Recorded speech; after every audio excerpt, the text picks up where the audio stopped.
ஆண்டவராகிய இயேசு கிறிஸ்துவின் நாமத்தினால் உங்கள் யாவருக்கும் என்னுடைய வாழ்த்துக்கள். என்ன பார்க்கறதுக்கு உங்களுக்கு மகிழ்ச்சியா இருக்குதா? ஆமென். உங்களை பார்க்கறதுக்கு நான் மகிழ்ச்சி அடைகிறேன். அல்லேலூயா. கேள்வியெல்லாம் கேட்கலாமா? போன வாரம் நடத்தின பாடத்தில்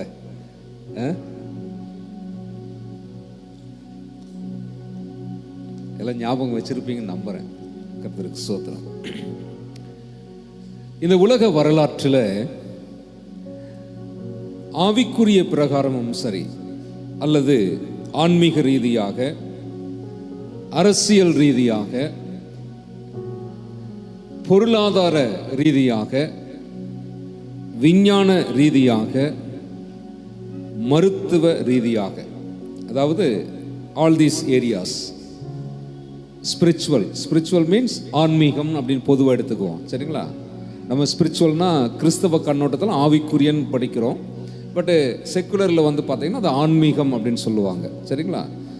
ஆன்மீகம் அப்படிங்கிற அந்த ஏரியா அப்படி எடுத்துக்கிட்டாலும் சரி, பொலிட்டிக்கல் அரசியல் பகுதியாக எடுத்துக்கிட்டாலும் சரி, எக்கனாமிக்கல் பொருளாதாரம் என்ற பகுதி எடுத்துக்கிட்டாலும் சரி, சயின்ஸ் விஞ்ஞானம் என்ற பகுதி எடுத்துக்கிட்டாலும் சரி, மெடிக்கல் மருத்துவம் என்று எடுத்துக்கிட்டாலும் சரி, என்ஜினியரிங் இப்படின்னு பல பகுதிகளை நம்ம எடுத்துக்கொள்ளும் போது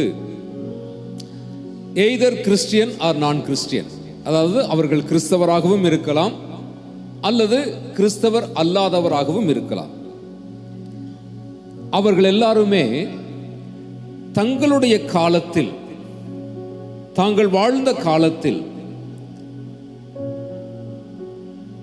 இந்த பகுதிகளில், நான் சொன்ன இந்த குறிப்பான இந்த பகுதிகளில் அவர்கள் அந்த காலத்தினுடைய தேவையை புரிந்து கொண்டிருந்தார்கள். தாங்கள் வாழ்ந்த காலத்தில் பொருளாதாரத்துக்கான ஒரு தேவையை புரிந்து கொண்டவர்கள், அரசியலுக்கான ஒரு தேவையை புரிந்து கொண்டவர்கள், விஞ்ஞானத்துக்கான தேவையை புரிந்து கொண்டவர்கள், மருத்துவம் சார்ந்த புரிந்து கொள்ளுதல் அவர்களுக்கு வந்த பொழுதெல்லாம் அவர்கள் புரிந்து கொண்டார்கள். சரிங்களா? ஃபர்ஸ்ட் அதை சொல்றேன். They understood the need of their time. அவர்கள் வாழ்ந்த காலத்தில் இந்த பகுதிகளிலே என்ன தேவை என்பதை அவர்கள் புரிந்து கொண்டார்கள். அடுத்தது, தாங்கள் வாழ்ந்த காலத்தில் they understood the purpose, அதாவது தாங்கள் இந்த காலத்தில் வாழ்வதற்கான நோக்கம் என்ன, மருத்துவம் சார்ந்து, விஞ்ஞானம் சார்ந்து, மதம் அல்லது ஆன்மீகம் சார்ந்து, பொருளாதாரம் சார்ந்து இந்த காலத்தில் என்னுடைய வாழ்க்கைக்கான நோக்கம் என்ன என்பதை அவர்கள் புரிந்து கொண்டிருந்தார்கள். And also they understood their role in their time and the context. அவர்களுடைய காலத்தில், அவர்கள் வாழ்ந்த அந்த காலத்தில் அந்த தேவை, அந்த நோக்கம், அதன் அடிப்படையில் நான் என்ன செய்ய வேண்டும் என்பதை அவர்கள் புரிந்து கொண்டார்கள். அதனுடைய விளைவுதான் இந்த உலகத்தில் புரட்சிகள், கண்டுபிடிப்புகள், புதிய ஆராய்ச்சிகள் இதெல்லாம் உருவானது. பல விஞ்ஞானிகளை நாம் சொல்லுகிறோம்.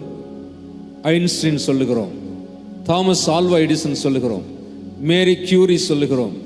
இப்படி விஞ்ஞானமாய் எடுத்துக்கொண்டாலும் சரி, அரசியல் ஆபிரகாம் லிங்கன், லெனின் போன்ற அரசியல் தலைவர்களாக எடுத்துக்கொண்டாலும் சரி, அல்லது காந்தி, மண்டேலா போன்றவர்களை எடுத்துக்கொண்டாலும் சரி, ஆன்மீக ரீதியாக புத்தர், மகாவீரர், கன்ஃபூசியஸ் இப்படி எடுத்துக்கொண்டாலும் சரி, இப்படி தாங்கள் வாழ்ந்த காலத்தில் அவர்கள் தங்களுடைய காலத்தினுடைய தேவையை புரிந்து கொண்டார்கள்.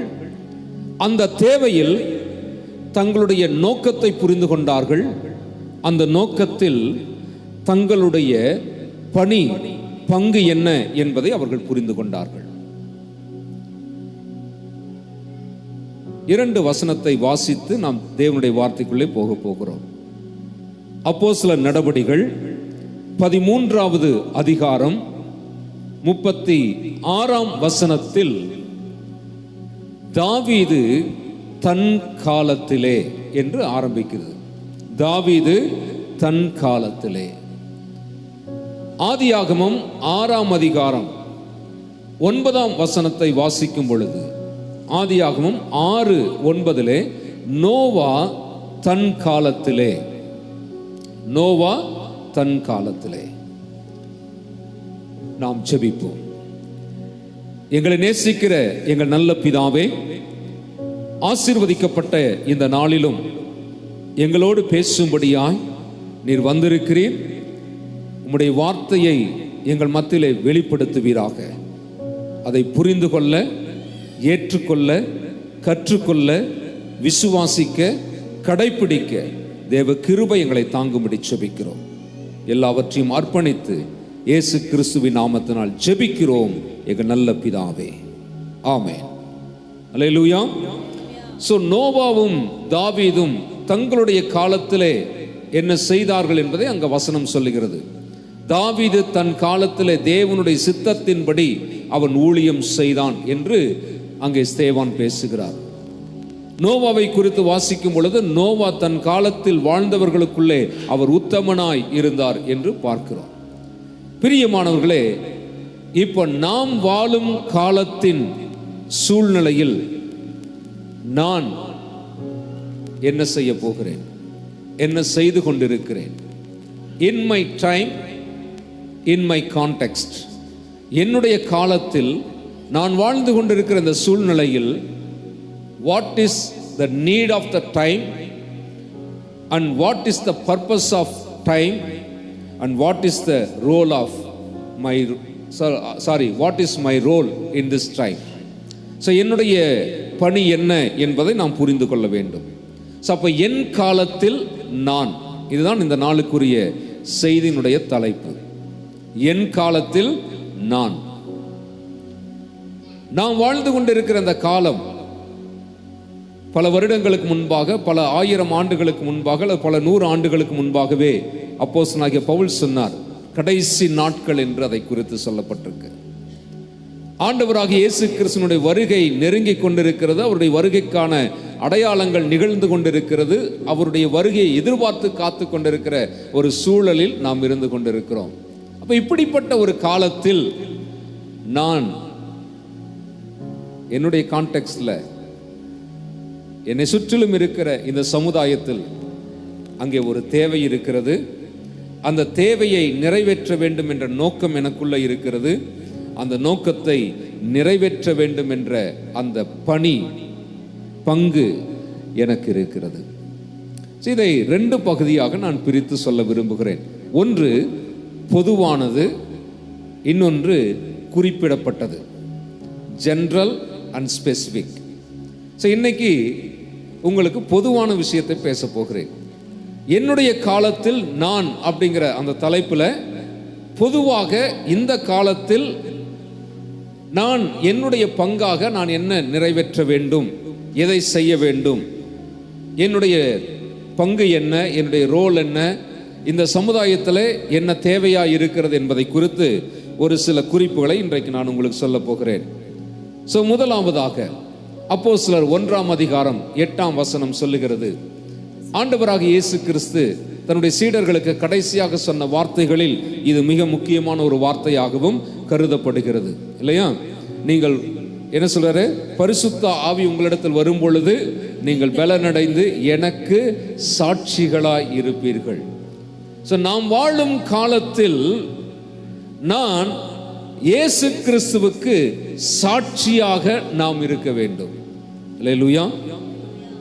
உங்க மனசுல ஒரு பதில் வருது. இப்போ என்ன பதில் அப்படின்னா, இதுதான் எங்களுக்கு ஏற்கனவே தெரியுமே, இதுதான் எங்களுக்கு ஏற்கனவே தெரியுமே, நாங்கள் தான் அடிக்கடி அந்த வசனத்தை படிச்சிருக்கிறோமே, அடிக்கடி அந்த வசனத்தை கேட்டிருக்கிறோமே, இப்போ என்ன அதில் புதுசாக வந்து நீ சொல்ல போற அப்படின்னு ஒரு சிந்தனை உங்க மனசுக்குள்ள ஓடுங்கிறது எனக்கு தோணுது, இல்லையா? அப்படி ஓடலை அப்படின்னா ஓகே தான், ஓடிச்சுனாலும் ஓகே தான், சரியா? இயேசு சொல்லுகிறார், பரிசுத்த ஆவி உங்களிடத்தில் வரும்போது நீங்கள் பலன் அடைந்து எனக்கு சாட்சிகளாய் இருப்பீர்கள். கிறிஸ்துவுக்கு சாட்சியாய் இருப்பது, கிறிஸ்துவை குறித்து நாம் வாசிக்கும் பொழுது இரண்டு விதமாக நாம் அதை படிக்க வேண்டியதாக இருக்கிறது. பொதுவாக இறையியல் வகுப்புகளில் அதை இப்படி சொல்லுவார்கள், person of Christ and work of Christ. அப்படின்னா நபராகிய கிறிஸ்து, கிறிஸ்து என்கிற அந்த நபருக்கு நான் சாட்சியாக இருப்பது. இரண்டாவது ஒர்க் ஆஃப் கிரைஸ்ட், கிறிஸ்து என்கிற அவருடைய செயலுக்கு நான் சாட்சியாக இருப்பது. அதாவது அவர் யாராக இருக்கிறார் என்பதற்கு நான் சாட்சி, அவர் எனக்கு என்ன செய்தார் என்பதற்கு நான் அவருக்கு சாட்சி. ஆக கிறிஸ்துவுக்கு நான் சாட்சியாய் இருப்பது. அப்போஸ்தலனாகிய பவுலை குறித்து நாம் வாசிக்கிறோம். அவர் ரட்சிக்கப்பட்ட அந்த சமயத்தில், இயேசு கிறிஸ்துவை ஏற்றுக்கொண்ட அந்த காலகட்டத்தில் அவர் என்ன செய்தார் என்று பார்க்கும் பொழுது அப்போஸ்தலர் 9ஆம் அதிகாரம் 20வது வசனத்திலும் 22ஆம் வசனத்தையும் நாம் வாசிக்கிற பொழுது, தாமதமின்றி கிறிஸ்து தேவனுடைய குமாரன் என்று ஆலயங்களிலே பிரசங்கித்தார். தேவனுடைய குமாரன் அல்லது கிறிஸ்து தேவனுடைய குமாரன் என்று அவர் ஆலயங்களில் பிரசங்கிக்க தொடங்கினார். சவுல் அதிகமாக திடன் கொண்டு இவரே கிறிஸ்து என்று திருஷ்டாந்தப்படுத்தி தமஸ்குவில் குடியிருக்கிற யூதர்களை கலங்க பண்ணினான். பாருங்க, இந்த இடத்துல ரெண்டு குறிப்புகளை நாம் பார்க்கிறோம். முதல் குறிப்பு என்ன சொல்லுகிறது? தாமதமின்றி கிறிஸ்து தேவனுடைய குமாரன் என்று தேவ ஆலயங்களில் அல்லது ஜெப ஆலயங்களில் அவர் பிரசங்கித்தான் அப்படின்னு சொல்லியும், அதற்கு அடுத்தபடியாக 22ஆம் வசனத்தில் வாசிக்கிற பொழுது அங்கே வாசிக்கிறோம், இவரே கிறிஸ்து என்று திருஷ்டாந்தப்படுத்தி பேசினான் என்று பார்க்கிறோம். அல்லேலூயா. அப்ப என்னுடைய காலத்தில் நான் கிறிஸ்துவுக்கு சாட்சியாய் இருக்க வேண்டிய இந்த சூழ்நிலையில இயேசுவே கிறிஸ்து என்று திருஷ்டாந்தப்படுத்தி பேச வேண்டிய மக்களாக இருக்கிறோம். அல்லேலூயா. இல்லையா? எனக்கு சாட்சியாக இருப்பீர்கள். இப்போ இந்த இடத்துல சகோதரிகள் சாட்சி சொன்னார்கள். நாம் வாரம் வாரம் ஒவ்வொருவரும் இப்படி நம்முடைய அனுபவங்களில் இயேசுவை ருசி பார்த்ததை, தேவனை ருசித்ததை நாம் இந்த இடத்துல சாட்சியாக சொல்லுகிறோம். இதே போல இந்த உலகத்தினுடைய மற்ற பகுதிகளிலும் நாம் வாழும் எல்லைகளிலே நாம் எல்லாருக்கும் முன்பாக எல்லாருக்குமாக கிறிஸ்துவை, இயேசுவே கிறிஸ்து என்று பேச வேண்டியவர்களாய் நாம் இருக்கிறோம். அல்லேலூயா. இப்ப சாட்சியாய் இருப்பது, பவுல் எப்படி அதை பேசினார் என்று பார்க்கும் பொழுது இவரே கிறிஸ்து என்று திருஷ்டாந்தப்படுத்தி பேசினார். அந்த வார்த்தையினுடைய பொருள் என்ன? திருஷ்டாந்தப்படுத்தி பேசுதல் என்றால் என்ன அர்த்தம்? எல்லா விதமான ஆதாரங்களை காட்டி இயேசுவே கிறிஸ்து என்பதற்கான பழைய ஏற்பாட்டில் இருக்கக்கூடிய வசனங்களை எல்லாம் எடுத்து காட்டி, இந்த வசனங்களின் அடிப்படையில் நியாயப்பிரமாணத்திலும் தீர்க்க தரிசனங்களிலும் சங்கீதங்களிலும் சொல்லப்பட்ட பிரகாரமாக இவர்தான் கிறிஸ்து என்று யூதர்களுக்கு அவர் விளங்க பண்ணி பேசினார். இப்ப நாம் வாழும் காலத்தில் இந்த வருஷம் தொடங்கி 11 மாதங்களுக்குள்ளே வந்திருக்கிறோம். இன்னும் சில நாட்களில் இந்த வருடத்தை நாம் நிறைவு செய்ய போகிறோம். கொஞ்சம் யோசித்து பார்க்கலாம். என்னுடைய தொடர்பில் இருக்கக்கூடிய எத்தனை பேருக்கு அல்லது எத்தனை பேரிடத்தில் நான் இயேசுவே இரட்சகர், இயேசுவே தேவன், இயேசுவே கிறிஸ்து என்று நான் அறிவித்திருக்கிறேன், சொல்லி இருக்கிறேன், நிரூபித்திருக்கிறேன், சுட்டிக்காட்டி இருக்கிறேன், தெளிவுபடுத்தி இருக்கிறேன், புரிய வைத்திருக்கிறேன், விசுவாசத்திற்குள் அவர்களை கொண்டு வந்திருக்கிறேன். ஒருவேளை நீங்க நோட்டு புத்தகம்லாம் வச்சிருக்கிறீங்களே, குறிப்பேடெல்லாம் வச்சிருக்கிறீங்க, பேனாவெல்லாம் வச்சிருக்கிறீங்க. அப்படியே ஒரு ஒரு ஒரு நிமிஷத்துக்குள்ள ஜஸ்ட் ஒரு லிஸ்ட் எழுதுங்க பார்க்கலாம். ஒரு பேர் முருகன், முகமது, வள்ளி, பிரசன்னா, தேன்மொழி, அம்சா, ஆறுமுகம், இல்லையா? யாருக்கிட்டையாவது உட்கார்ந்து இந்த வருஷத்துல நான் உட்கார்ந்து அவங்க கிட்ட பேசி, கவனிங்க, இயேசு யார் தெரியுமா? அவர் தான் ரட்சகர். இயேசு யார் தெரியுமா? அவர் தான் தேவன். இயேசு யார் தெரியுமா? அவர் தான் கிறிஸ்து. எப்படி சொல்ற? இதோ பாரு, இந்த வசனங்கள், இந்த வார்த்தைகள், இந்த காரியங்கள், இந்த குறிப்புகள், இந்த விளக்கங்கள், இந்த விதிகள், இந்த அடிப்படையில் இயேசுதான் தேவன், புரிஞ்சுதா? இயேசுதான் கிறிஸ்து, புரிஞ்சுதா? இயேசுதான் ரட்சகர், புரிஞ்சுதா? அப்படின்னு யாருக்காவது நீங்க புரிய வச்சிருக்கீங்களான்னு யோசித்து பாருங்க. இப்போ உங்க மனசுக்குள்ள இன்னொரு தாட் ஓடுது. என்ன தாட் ஓடுது? எங்களுக்கே புரிஞ்சாதானே, இயேசுவே தேவன், இயேசுவே கிறிஸ்து, இயேசுவே ரட்சகர் என்பதை நிரூபித்து பேசக்கூடிய அளவுக்கு எனக்கே முதல்ல புரிஞ்சாதானே மற்றவங்களை நான் புரிய வைக்கிறது அப்படிங்கிற எண்ணமும் இருக்கும் சிலருக்கு. நல்ல கவனித்துக் கொள்ளுங்கள். பி எ விட்னஸ், சரிங்களா? என்னுடைய காலத்தில், என்னுடைய சூழ்நிலையில், இன் my context, in my time, I should be a witness for Christ. கிறிஸ்துவுக்கு நான் சாட்சியாக இருக்க வேண்டும். அல்லேலூயா. தாவீது தன் காலத்தில் அவர் என்ன செய்தாரோ, நோவா தன் காலத்தில் அவர் என்ன செய்தாரோ, அதை போல என்னுடைய காலத்தில் நான் என்ன செய்ய வேண்டும்? நான் கிறிஸ்துவுக்கு சாட்சியாக நான் இருக்க வேண்டும். அல்லேலூயா. அப்ப கிறிஸ்துவுக்கு சாட்சியாக இருப்பதை முதலாவது நாம் என்ன செய்யணும்? பிரசங்கிக்க கற்றுக்கொள்ள வேண்டும். Through breaching. சரிங்களா? இப்ப நாங்கள்லாம் பிரசங்கம் பண்றதுக்கு ஏற்படுத்தப்பட்டவர்களா இருக்கிறோம். தேவன் எங்களுக்கு அந்த ஊழியத்தை கொடுத்திருக்கிறார், அந்த அபிஷேகத்தை கொடுத்திருக்கிறார், நாங்க அதை செஞ்சுக்கிட்டு இருக்கிறோம். அப்போ நீங்க என்ன நினைச்சுக்கிறீங்க? அப்போ அதெல்லாம் உங்க வேலை, நீங்க அதை செஞ்சுட்டு இருங்க. எங்க வேலை? நாங்க வருவோம், உட்காருவோம், கேட்போம், போவோம், மறப்போம், அதுக்கப்புறம் அடுத்த வாரம் வருவோம். இல்லைங்களா? நீங்களும் அப்படி இல்லைன்னு நான் நினைக்கிறேன். சரியா பாஸ்டர்? அதெல்லாம் வேற சர்ச்சில் பாஸ்டர், அது எங்கேயோ வேற சர்ச்சில் அப்படியெல்லாம் இருக்கிறாங்க. நீங்க எங்களை பார்த்து இப்படி சொல்லாமா? இவ்வளோ நாள் எங்களை பார்க்குறீங்க, எங்களை கண்டுக்கிட்டு வர்றீங்க, இப்படி சொல்லாமா எங்களை? நாங்கெல்லாம் எப்படி தெரியுமா அப்படின்னு நினைக்கிறீங்க. நான் அதை நம்புறேன், நான் ஒத்துக்கிறேன். சரியா? So through preaching. So how to be a witness for Christ அப்படின்னா நம்ம என்ன செய்யணும்? முதலாவது எல்லாருக்கும் அதை அறிவிக்க வேண்டும். ப்ரீச்சிங். ஸோ ஆரம்பத்திலிருந்து it's a first and foremost element of Christ, sir witnessing Christ. அதாவது கிறிஸ்துவை சாட்சியாக அறிவிப்பதற்கு மிக அடித்தளமான வழிமுறை என்ன அப்படின்னு கேட்டீங்கன்னா பிரசங்கித்தல். அல்லேலூயா. பிரசங்கித்தல், பேசுதல், அறிவித்தல், சொல்லுதல். இப்போ நம்ம என்ன செய்யணும்?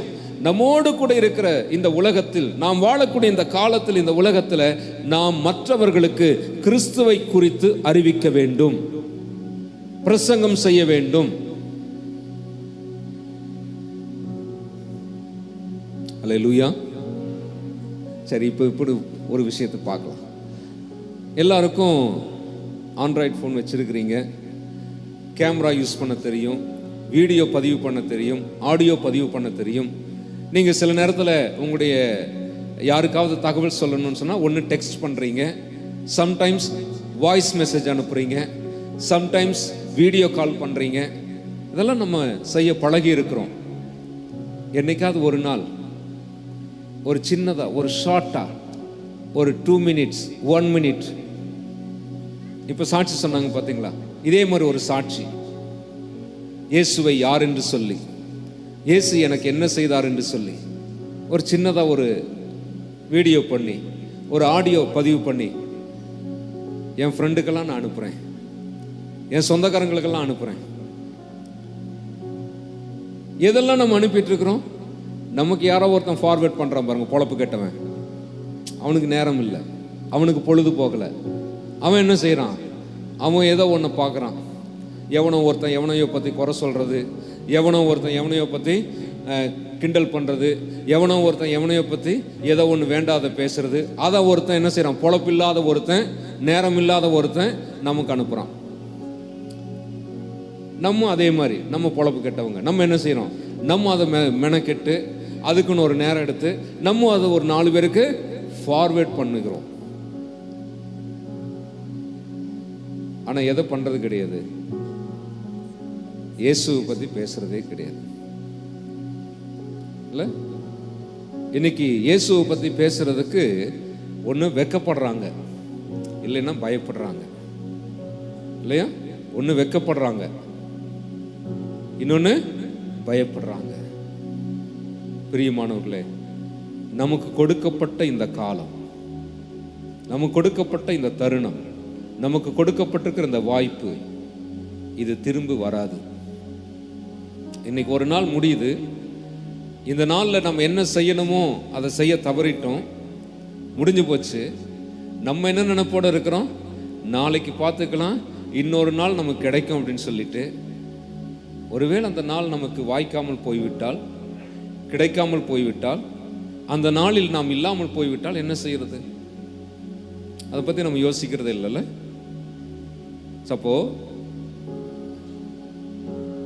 இயேசு கிறிஸ்து எருசலேமை பார்த்து கண்ணீரோடு சொல்லுகிற ஒரு வார்த்தை, உனக்கு கிடைத்த இந்த நாளிலாகிலும், உனக்கு கிடைத்த இந்த நாளிலாகிலும். ஸோ இது அப்படியே நம்ம கான்டெக்ஸ்டுக்குள்ள போட்டு பார்க்கலாமே. எனக்கு கிடைத்த இந்த நாளிலாகிலும் நான் இயேசுவுக்கு சாட்சியாக நான் அவரை பிரசங்கிப்பேன். அல்லேலூயா. நான் என்ன செய்வேன்? இயேசுவை பிரசங்கிப்பேன்.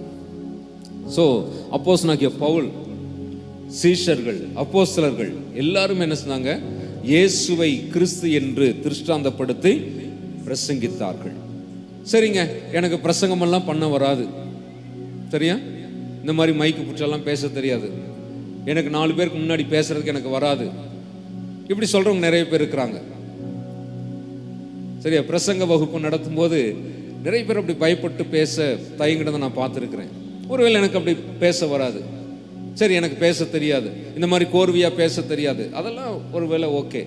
ஸோ செகண்டா நம்ம என்ன செய்யலாம்? விட்னஸ் பண்றதுக்கு வேற என்ன செய்யலாம் அப்படின்னு பார்த்தீங்கன்னா, அப்போஸ்தலனாகிய பவுல் என்ன செஞ்சாருன்னு பார்த்தீங்கன்னா, அப்போஸ்தலர் நடவடிக்கைகள் 19ஆம் அதிகாரம் 8ஆம் வசனத்தை வாசிக்கிற பொழுது, அப்போஸ்தலர் 19:8, பின்பு பவுல் ஜெப ஆலயத்தில் பிரவேசித்து தைரியமாய் பிரசங்கித்து 3 மாதம் அளவும் தேவனுடைய ராஜ்யத்துக்கு அடுத்தவைகளை குறித்து சம்பாஷணை பண்ணி புத்தி சொல்லி கொண்டு வந்தான். சோ ரெண்டாவது என்ன செய்யலாம்? விட்னஸ் பண்றதுக்கு டயலாக்ஸ், கான்வர்சேஷன். இல்லையா? நம்ம மற்றவங்களோட எத்தனையோ விஷயங்களை பேசுறோம் இல்ல? உங்கள் ஃப்ரெண்டு கிட்ட பேசுகிறீங்க, ரிலேட்டிவ் கிட்ட பேசுகிறீங்க, அம்மா கிட்ட பேசுகிறீங்க, மாமியார் கிட்ட பேசுகிறீங்க, எத்தனையோ பேர்கிட்ட நீங்கள் பேசுகிறீங்க, கொலீக் கிட்ட பேசுகிறீங்க, நெய்பர் கிட்ட பேசுகிறீங்க, இல்லை பர்சன் டு பர்சனாக பேசுகிறீங்க, த்ரூ ஃபோன் பேசுகிறீங்க, எத்தனையோ விதமான பேச்சுகள் நம்ம டயலாக்ஸ் இருக்கு. ஸோ அந்த டயலாக்ஸில் எப்போவாவது இயேசுவை பற்றி நம்ம அவங்க கிட்ட சொல்கிறோமான்னு பாருங்கள். இல்லை, அந்த வாய்ப்பை பயன்படுத்திக்கணும், இந்த வாய்ப்பை பயன்படுத்திக்கணும். ஏதோ ஒரு விதத்தில் அந்த கான்வர்சேஷனில் ஜீசஸை கொண்டு வரணும். இயேசுவை கொண்டு வந்து அவங்களுக்கு இயேசுவை பற்றிய அந்த ஒரு அறிவு, ஒரு நாலேஜ், ஒரு ஹிண்ட் அவங்க மனசுக்குள்ளே போகிறதுக்கு, அவங்க இருதயத்துக்குள்ளே போகிறதுக்கு, அவங்க சிந்தைக்குள்ளே போகிறதுக்கு நம்ம காரணமாக இருக்கணும். செய்யலாமா முடியாதா? செய்யலாம் தானே? என்னையா செய்யலாம் தானே? செய்யலாம் தான், ஆனால் நான் செய்ய மாட்டேன் அப்படியெல்லாம் இருக்காதுங்க. சரியா? செய்யலாம், எல்லாரும் செய்யலாம். அல்லேலூயா. So through dialogue. அடுத்தது இன்னொரு விதத்தில் நம்ம விட்னஸ் பண்ணலாம். எப்படின்னு பார்த்தீங்கன்னா, அப்போஸ்தலர் 9ஆம் அதிகாரம் 29ஆம் வசனத்தில் அங்கே என்ன பார்க்கணும்னு பார்த்தீங்கன்னா, கர்த்தராகிய இயேசுவின் நாமத்தினாலே தைரியமாய் பிரசங்கித்து கிரேக்கருடனே பேசி தர்க்கித்தான். டிபேட்ஸ், டிவி ஷோஸ்லாம் எத்தனையோ டிபேட்ஸ் எல்லாம் வருது இல்லை? டிபேட்ஸ் வைக்கிறாங்க. அந்த மாதிரி ஒரு டிபேட். சரி, நீ கடவுளை பற்றி என்ன நினைக்கிற, ரட்சிப்பை பற்றி என்ன நினைக்கிற, பாவத்தை பற்றி என்ன நினைக்கிற, மறுவாழ்வை பற்றி என்ன நினைக்கிற அப்படின்னு சொல்லி ஒரு கேள்வி உங்கள் ஃப்ரெண்டுக்கிட்ட கேளுங்க. அவங்க ஒரு பதில் சொல்லட்டும். சரி, நான் என்ன எனக்கு என்ன தெரியும் தெரியுமா அப்படின்னு சொல்லி நான் என்னுடைய கருத்தை சொல்கிறேன். ஸோ டிபேட்ஸ் மேபி அது ரொம்ப குறைவு தான், அது செய்கிறது கொஞ்சம் வாய்ப்பு ரொம்ப கம்மி தான். பட் ஆனால் டிபேட்ஸ் எப்பவுமே என்னவாயிடக்கூடாது, ஆர்கியூமெண்ட்டாகவோ அல்லது சண்டையாக மாறிடக்கூடாது, குரலாக மாறிடக்கூடாது. சரியா? கடைசியில் மனஸ்தாபப்பட்டு சரி போ, இனிமேல் என் மூஞ்சல் நீ முழிக்காத, உன் மூஞ்சல் நான் முழிக்க மாட்டேன் அப்படி சொல்லிட்டு போகிற அளவுக்குலாம் சண்டை ஆகிடக்கூடாது. சரியா? ஸோ அது வந்து ஆரோக்கியமானதாக இருக்க வேண்டும். டிபேட்ஸ் வந்து எப்பொழுதுமே எப்படி இருக்கணும், ஆரோக்கியமானதாக இருக்க வேண்டும், ஹெல்த்தியாக இருக்கணும். அதாவது நாளைக்கு திரும்பி பார்த்தா கூட அவங்கள பார்த்து ஸ்மைல் பண்ணணும், பேசணும், திருப்பி அந்த நம்முடைய நட்பும் தொடர்பும் கான்வர்சேஷன் தொடர்ந்து போகிற அளவுக்கு அது இருக்கணும். ஸோ அந்த மாதிரி ஒன்று டிபேட்ஸை நம்ம பண்ணலாம். அடுத்தது என்ன செய்யலாம் அப்படின்னு பார்த்தீங்கன்னா, அப்போஸ்தலர் 15ஆம் அதிகாரம் 35ஆம் வசனம். அப்போஸ்தலர் 15:35. பவுலும் பர்னபாவும் அந்தியோகியாவிலே சஞ்சரித்து வேறே அநேகரோடு கூட கர்த்தருடைய வசனத்தை உபதேசித்து பிரசங்கித்துக் கொண்டிருந்தார்கள். டீச்சிங். அல்லேலூயா. அடுத்து என்ன செய்யலாம், டீச் பண்ணலாம். ஸோ உங்கள் பிள்ளைகளுக்கு டீச் பண்ணுங்க, உங்களுடைய நெய்பருக்கு டீச் பண்ணுங்க, இல்லை டீச்சிங். ஸோ எப்பவுமே சில விஷயங்கள் வந்து நேரடியாக கொடுத்தா ஒத்துக்க மாட்டாங்க. சரிங்களா? நேரடியாக கொடுத்தா ஒத்துக்க மாட்டாங்க. நான் பொதுவாக சில விழாக்களில் இப்படி செய்வது உண்டு. அதாவது திருமணம் விழா அல்லது பர்த்டே, வேறு இந்த மாதிரி குடும்ப விழாக்கள் நடக்கும்போது என்னை பிரசங்கம் பண்ண கூப்பிட்டாங்க அப்படின்னு சொன்னால் அங்கே நிச்சயமாக கிறிஸ்தவர் அல்லாதவங்க வருவாங்க. ஸோ அப்போ கிறிஸ்தவர் அல்லாதவங்க வரும்போது நான் என்ன செய்ய மாட்டேன், மத்தேயு 5ஆம் அதிகாரம் 35ஆம் வசனம் இப்படி சொல்லுகிறது, வெளிப்படுத்தல் 2ஆம் அதிகாரம் 4ஆம் வசனம் இப்படி சொல்லுகிறது, அப்படியெல்லாம் பிரசங்கம் பண்ணவே மாட்டேன், அப்படியெல்லாம் ஆரம்பிக்கவே மாட்டேன். சரிங்களா? ஒரு திருக்குறள் பேசுவேன், ஒரு நாலடியார் பேசுவேன், ஒரு ஆத்திச்சூடி பேசுவேன். அப்படிதான் ஆரம்பிக்கிறது. ஸோ நான் ஆரம்பிக்கும் போது எங்கிருந்து ஆரம்பிப்பேன், ஒரு பழமொழி, ஒரு ஆத்திச்சூடி, ஒரு திருக்குறள், அப்படிதான் ஆரம்பிக்கிறது. சரிங்களா? சப்போஸ் பர்த்டேல பேசணும் அப்படின்னு சொன்னா பிள்ளைகளை பற்றி ஏதோ ஒரு திருக்குறள் எடுத்து அந்த திருக்குறள் இருந்து அப்படி ஆரம்பிக்கிறது. திருமண விழாக்கள் எடுத்துக்கிட்டோம் அப்படின்னா சில நேரத்தில் சர்ச்சில் நடக்கிறது பிரச்சனை இல்லை. சர்ச்சில் நடக்கும்போது நம்ம என்ன செய்யலாம், வசனத்திலிருந்து பேசிடலாம். ஸோ திருமண மண்டபங்கள் நடக்கும்போது அங்கே வந்து காமனாக எல்லாரும் நிறைய பேர் இருப்பாங்க. அப்போது அன்பும் அரணும் உடைத்தாயின் இல்வாழ்க்கை பண்பும் பயனும் அது அப்படி ஆரம்பித்து அதிலிருந்து அப்படியே தேவனை சொல்லி தேவனிடத்திலிருந்து கிறிஸ்துவுக்கு வந்து கிறிஸ்துவிலிருந்து ரட்சிப்பை சொல்லி அப்படி நிறைவு செய்யும். அப்போ அந்த மாதிரி நம்ம என்ன செய்யணும், டீச்சிங் பண்ண கற்றுக்கணும். ஸோ எடுத்த உடனே நீங்கள் இயேசுவை தெரியுமா அப்படின்னு சொல்லி சொன்னீங்கன்னா, ஓஹோ நீ மதம் மாற்ற வந்திருக்கிறாளா, அதுக்கு தான் இங்கே வந்து உட்காந்துருக்கிறியா, அதுக்காக தான் என்கிட்ட பேசுறியா அப்படின்னு சொல்லி அவங்க என்ன செய்வாங்க, அவங்க நம்மளை விட்டு விலகிடுவாங்க, நமக்கு காது கொடுக்க மாட்டாங்க. பட் அவங்க கான்டெக்ஸ்டுக்குள்ள போயிடணும். இப்போ சங்கீதம் தியானிச்சோம்ல இல்லையா, தேவன் இல்லை என்று மதிகேடன் சொல்லுகிறான். கடவுள் இல்லைன்னு கோட்பாடு உள்ளவர்கள் நம்ம கிட்ட பழகுறாங்க. சரிங்களா? எனக்கு நிறைய நண்பர்கள் அப்படி உண்டு, கடவுள் இல்லை மறுப்பாளர்கள், கடவுள் மறுப்பாளர்கள். இப்போ நான் அவங்ககிட்ட பேசும்போது எப்படி பேசுவேன், முதல்ல அவங்கள பேச விட்டு அவங்க என்ன பேசுறான்னு கேட்பேன். ஏன்னா அது அவங்களுக்கு தரக்கூடிய ரெஸ்பெக்ட். அப்போ அவங்க என்ன செய்வாங்க, பாருப்பா இவர் ஒரு கிறிஸ்தவனாக இருந்தாலும் பிரசங்கியராக இருந்தாலும் நம்ம சொல்றத காது கொடுத்து கேட்கிறார், நம்ம சொல்ற சில கருத்துக்களை அவர் ஆமோதிக்கிறார். அப்போ அவங்களுக்கு ஒரு கம்ஃபர்ட் உருவாக்கிட்டோம்.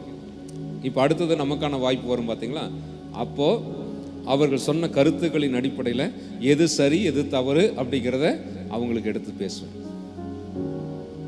அப்போ அவங்க கடைசியா ஆமாம்மா நீங்கள் சொல்கிறது கரெக்டு தான் அப்படிம்பாங்க. So teaching. ஸோ பி எ விட்னஸ். எப்படி நம்ம சாட்சியாக இருப்பது அப்படின்னு சொல்லும்போது ப்ரீச் பண்ணி நம்ம ஆண்டவருக்கு சாட்சியாக இருக்கலாம். டயலாக் பேசி, அதாவது மற்றவர்களோடு நாம் பேசி அவர்களுக்கு நம்ம இயேசுவை குறித்து நாம் சொல்லலாம். அடுத்தது டிபேட்ஸ், அதன் மூலமாக நம்ம செய்யலாம். அல்லது டீச்சிங். ஸோ இதெல்லாமே நம்ம செய்யக்கூடிய விஷயங்கள். அல்லேலூயா. அப்போ நம்மால் எதை செய்ய முடியுமோ இது எல்லாத்தையும் நம்ம செஞ்சாகணும் கட்டாயம் இல்லை. இது எல்லாத்தையும் நம்ம எப்பொழுதுமே செய்யணும் அவசியம் கிடையாது. பட் அட் த டைம், அந்த கான்டெக்ட்ல, அந்த சூழ்நிலையில நான் என்ன செய்ய முடியுமோ, என்னால் எனக்கு என்ன தெரிஞ்சதோ அதை கட்டாயம் நான் செய்யணும். அல்லேலூயா. அதை கட்டாயம் நம்ம செஞ்சாகணும். அப்போ இயேசுவை யார் என்று அவர்களுக்கு நாம் என்ன செய்யணும்? சொல்ல தெரிஞ்சுக்கணும். Who is Jesus and what he has done? அவர் எனக்கு என்ன செய்தார், எப்படி என் பாவம் மன்னிக்கப்பட்டது, எப்படி நான் நீதிமான் ஆனேன், எப்படி நான் பரலோகத்துக்குரியவனாய் மாறிட்டேன், எப்படி நான் நித்திய ஜீவனை உடையவனாய் மாறிட்டேன், எப்படி நான் மறுபடியும் பிறந்தவனாய் மாறிட்டேன். இதெல்லாம் இயேசுவால் எனக்கு நடந்திருக்கிறது. இயேசுவால் இது எனக்கு எப்படி நடந்தது என்பதை நான் மற்றவர்களுக்கு சாட்சியாக சொல்ல வேண்டும். அல்லேலூயா. அடுத்தது, நம்முடைய காலத்தில் நாம் செய்ய வேண்டிய இன்னொரு விஷயம் என்னன்னா, இயேசுவுக்கு சீஷனாய் இருப்பது. Be a disciple of Christ. So நம்முடைய காலத்தில் இன்னைக்கு மறக்கப்பட்டு போன மிக முக்கியமான கருத்து அல்லது விஷயம் என்ன அப்படின்னு கேட்டிங்கன்னா, சீஷர்கள். வேத வசனத்தில் பார்க்கும் பொழுது, அப்போஸ்தலர் நடவடிக்கைகளை பார்க்கிறோம், எருசலேமிலே சீஷர்கள் தொகை பெருகினது அப்படின்னு சொல்லி வசனம் சொல்லுகிறது. சீஷர்களின் தொகை பெருக வேண்டும். இயேசு கிறிஸ்து பரலோகத்துக்கு போறதுக்கு முன்னாடி கடைசியாக தன்னுடைய சீடர்களிடத்தில் பேசின வார்த்தைகளில் இந்த வார்த்தை மிக முக்கியமானது. என்ன சொல்றாரு? நீங்கள் புறப்பட்டு போய் சகல ஜாதிகளையும் சீஷராக்கி, அதுக்கப்புறம் என்ன செய்யணும்னு சொல்றாரு? பிதா குமாரன் பரிசுத்த ஆவிய நாமத்தினாலே அவர்களுக்கு ஞானஸ்நானம் கொடுத்து, அதுக்கப்புறம் என்ன செய்யணும்னு சொல்றாரு? தெரியலையம்மா? இந்த மாதிரி கேள்வி எல்லாம் கேட்கறதா இருந்தா விட்டுருப்பாங்கிறீங்களா? இங்க யாரும் கேட்கலாம். இந்த கிளாஸ்ல வாத்தியர் ஏதாவது கேள்வி கேட்பார்னு வச்சுங்களேன், நான்லாம் அப்படி செஞ்சிருக்கிறேன், நீங்களும் அப்படி செஞ்சிருக்கேன்னு தெரியல. அவர் கேட்கக்கூடாதுன்னு தலையை குனிச்சுக்குவோம். பார்த்தீங்களா? நம்மளுக்கு இது கேட்டுற போறாரு. என்னப்பா சொன்னாரு? சீஷராக்கி. இல்ல அந்த வசனத்தின் அடிப்படையில் கேட்கிறேன்.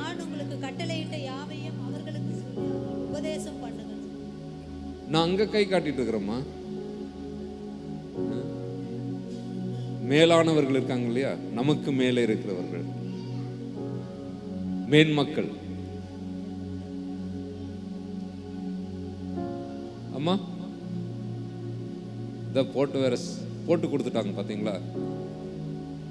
இங்க வேற போட்டு கொடுத்துட்டாங்க. நான் உங்களுக்கு கட்டளையிட்ட யாவையும் அவர்கள் கை கொள்ளும்படி அவர்களுக்கு உபதேசம் பண்ணுங்கள். இப்ப நீங்க எல்லாம் மனசு தொட்டு சொல்லுங்க, நான் முதல்ல சீஷனாகி தான் ஞானஸ்நானம் எடுத்தேன். ஞானஸ்நானம் எடுத்துட்டேன் பாஸ்டர், ஆனா இன்னும் நான் சீஷனாவே ஆகல. இந்த மாதிரி தான் நிறைய சபைகள்ல மக்கள் இருக்கிறாங்க, சரிங்களா? ஆனா இயேசு என்ன சொல்றாரு? சீஷராக்கி ஞானஸ்நானம் கொடுத்து, அதற்கப்புறம் என்ன சொல்றாரு? நான் உங்களுக்கு கட்டளையிட்ட, வாட் எவர் ஐ கமாண்டட், நான் எதெல்லாம் உங்களுக்கு கட்டளையிட்டு சொல்லியிருக்கிறேனோ அவைகளை அவர்கள், நீங்கள் யாரை சீஷனாக்கினீர்களோ அவர்கள் கை கொள்ளும்படி அவர்களுக்கு உபதேசம் பண்ணுங்கள். அப்போ நம்முடைய காலத்துல நம்ம யாராக இருக்க வேண்டும் அப்படின்னு கேட்டீங்கன்னா, நாம் இயேசு கிறிஸ்துவனுடைய சீடர்களாக இருக்க வேண்டும். நம்ம கிறிஸ்தவனா இருக்கிறோம், கிறிஸ்தவரா இருக்கிறோம். நம்மை பார்த்து எல்லாரும் சொல்றாங்க தான், அவர் கிறிஸ்டியனுங்க, அந்த அம்மா கிறிஸ்டியனுங்க அப்படின்னு சொல்றாங்க. எதனால சொல்றாங்க? என் தோற்றத்தை பார்த்து சொல்றாங்க. ஞாயிற்றுக்கிழமைனா நான் சர்ச்சுக்கு வரதை பார்த்து சொல்றாங்க. என் கையில் பைபிள் இருக்கிறத பார்த்து சொல்றாங்க. என் வீட்டில் சிலுவை தொங்குறதுனால சொல்றாங்க. ஏதோ ஒரு வசனத்தை என் வண்டியில் எழுதி வச்சிருக்கிறதுனால சொல்றாங்க. இப்படி ஏதோ ஒரு விஷயத்தை பார்த்து சொல்றாங்க, இவர் கிறிஸ்டியன் அப்படின்னு சொல்லி சொல்றாங்க. ஆனா யாரும் என்னை பார்த்து என்ன சொல்றது இல்லை, இவர் இயேசுவுக்கு சீடன் என்று என்னை சொல்லுவதில்லை, இவர் இயேசுவை பின்பற்றி செல்லுகிறவர் என்று என்னை பார்த்து சொல்லுவதில்லை. ஏன் அப்படின்னா, நான் கிறிஸ்தவம் என்ற ஒரு மதத்துக்குள்ளே என்னை அடக்கி கொண்டு அந்த கிறிஸ்தவ மதம் சார்ந்த வழிபாட்டிலும் சடங்கிலும் நான் வாழ்ந்து கொண்டிருக்கிறேனே தவிர, நான் இயேசு என்கிற ஒருவரை பின்பற்றி வாழக்கூடிய வாழ்வு முறையை என் வாழ்க்கையில நான் கொண்டிருக்கவில்லை. அப்ப நம்ம என்ன செய்யணும்? சீஷராக இருக்க வேண்டும். இயேசு கிறிஸ்து தன்னுடைய சீஷர்களை முதலாக அழைக்கும் பொழுது அப்படிதான் அழைக்கிறார். என்ன சொல்றாரு? என்னை பின்பற்றி வாருங்கள், என்னை பின்பற்றி வாருங்கள், என் பின்னே வாருங்கள். மத்தேயு 4:19 இயேசு சொல்கிறார். அங்கே பேதுருவையும் அந்திரேயா, யாக்கோபு, யோவானை பார்த்து சொல்லுகிற பொழுது என் பின்னே வாருங்கள் என்று சொல்லுகிறார். லூக்கா 9:59 அங்க ஒரு மனிதனை பார்த்து சொல்கிறார், என்னை பின்பற்றி வா என்று அவர் சொல்லுகிறார். அப்ப நம்முடைய வாழ்க்கையில இயேசுவை பின்பற்றுகிற வாழ்க்கை நாம் வாழணும். என்னுடைய காலத்துல, என்னுடைய சூழ்நிலையில நான் என்ன செய்ய வேண்டும்? இயேசுவை பின்பற்றுகிறவனாக இருக்க வேண்டும். என்னுடைய சிந்தையில், என்னுடைய பேச்சில், என்னுடைய நடக்கையில், என்னுடைய சுபாவத்தில், என்னுடைய எல்லாவற்றிலுமே இயேசுவை அடிச்சுவட்டை பின்பற்றி வாழக்கூடியவனாக இருக்க வேண்டும். இன்னைக்கு சபைகளிலே, ஊழியங்களிலே மிகவும் முற்றிலுமாக மறக்கப்பட்ட ஒரு விஷயம் என்ன தெரியுங்களா? இயேசு கிறிஸ்து போதித்த எதையுமே இன்னைக்கு சபைகளில் போதிப்பதில்லை. ஆதியாகமத்தை போதிக்கிறான், ஏசாயாவை போதிக்கிறான், சங்கீதத்தை போதிக்கிறான், தாவீதை போதிக்கிறான். ஆனா யாரை போதிக்கிறது இல்லை? இயேசுவையும் இயேசு சொன்னவைகளையும் இன்னைக்கு சபைகளில் போதிக்கிறதும் இல்லை, பிரசங்கிக்கிறதும் இல்லை. ஆனா இயேசு கிறிஸ்து சொல்லிவிட்டு போன விஷயம் என்ன? நான் உங்களுக்கு கட்டளையிட்ட யாவையும் அவர்கள் கை கொள்ளும்படி அவர்களுக்கு உபதேசம் பண்ணுங்கள். அப்ப நான் கிறிஸ்துவின் சீடனாக நாம் இருக்க வேண்டும். அப்ப சீஷர்கள் இன்னொரு சீஷனை உருவாக்குவார்கள். சீஷனா இருக்கிறவங்களால் மட்டும்தான் இன்னொருத்தரை டிசைபிள் பண்ண முடியும், சீஷனா உருவாக்க முடியும். இங்க பெற்றோர்கள் நிறைய பேர் உட்கார்ந்து இருக்கிறீங்க. உங்க மனசுல நீங்க உணர்ந்து சொல்லுங்க, என் புள்ள என்ன பின்பற்றி வாழணும்னு நான் விரும்புறேன் எல்லாத்துலயுமே அப்படின்னு சொல்ல முடியுமா? எல்லாத்துலயுமே. என் வாழ்க்கையில நான் பேசுறது, பழகிறது, செய்யறது, பார்க்கிறது, கேட்கறது, முடிவெடுக்கிறது, நடக்கிறது, செயல்படுகிறது, எல்லாவற்றிலும் என்னுடைய மகன், என்னுடைய மகள் என்னை பின்பற்றி நடக்க வேண்டும் என்று நான் விரும்புகிறேன். அப்படி எல்லாத்திலையும் சொல்ல முடியல தெரியுமா? ஏன்னா நம்ம கிட்டயே சில விஷயங்கள் நமக்கே பிடிக்கல. நான் பேசுறது பிடிக்கல, நான் செய்யறது பிடிக்கல, நான் சிந்திக்கிறது பிடிக்கல, நான் பழகிறது பிடிக்கல. இல்ல, சில நேரத்தில் நம்ம அதை என்னுடைய பிள்ளையை பார்த்து நான் என்ன செய்யணும் அதை நீ செய் என்று நான் சொல்ல முடியல. கடந்த வாரத்தில் இப்படி ஒரு யோசனை எனக்கு வந்துச்சு. என்ன அப்படின்னா, பெரும்பாலும் பெற்றோர்கள் பிள்ளைகளை வண்டியில கூட்டிட்டு போறதை பார்க்கிறோம். பள்ளிக்கூடத்துக்கோ அல்லது வேலைக்கோ அல்லது ஏதோ ஒரு இடத்துக்கு பிள்ளைகளோடு வாகனத்தில் போகிறாங்க.